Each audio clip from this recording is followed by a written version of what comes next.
Rafa, anak berusia 13 tahun ini harus hidup dalam kesunyian. Ia tidak bisa mendengar atau tulis sejak lahir. Pada awalnya, Rafa tak pernah belajar tentang sholat dan mengaji.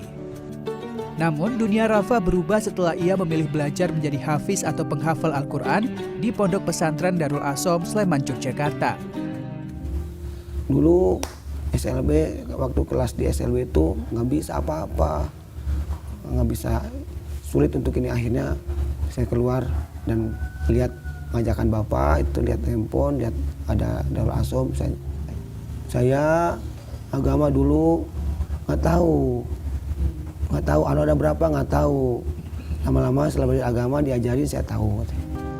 Kini Rafa menjadi salah satu santri yang paling pintar di Darul Asom. Belum genap 4 tahun ia belajar menjadi hafiz, Rafa sudah bisa menghafal 13 juz.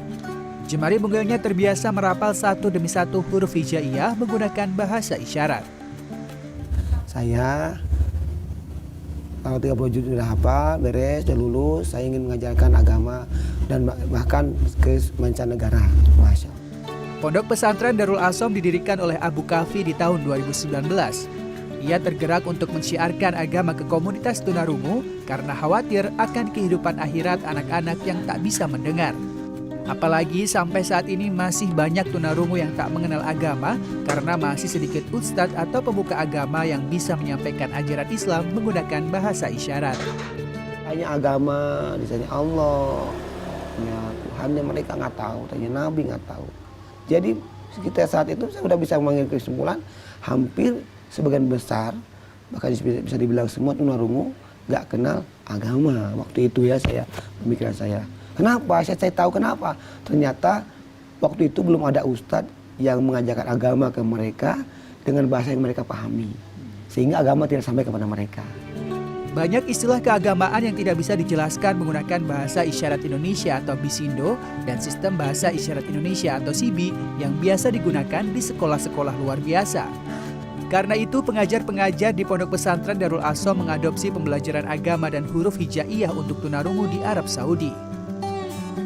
Untuk bahasa-bahasa yang Islami, yang di luar sana mungkin belum dikenal oleh tunarungu yang lain, kita kenalkan juga di sini. Jelas, itu hanya ada di pondok. Contoh seperti najis dibagi 3. Mereka kan yang di luar sana nggak tahu najis, taunya kotor. Kan hukum agama kotor itu belum tentu najis. Nah, isyaratnya ada lain. Mughalladhah, muwafaqah, mutawasithah, di luar nggak tahu. Di sini ada isyaratnya. Saat ini ada lebih dari 120 anak-anak tuli berusia di bawah 20 tahun yang menjadi santri di Darul Asom. Selain belajar agama, mereka juga diajarkan pelajaran umum seperti matematika dan bahasa Inggris agar bisa mendapat ijazah kejar paket. Para santri juga diajarkan ekstrakurikuler berupa olahraga yang dianjurkan oleh Nabi Muhammad, yaitu olahraga bela diri dan memanah. Tim Liputan CNN Indonesia.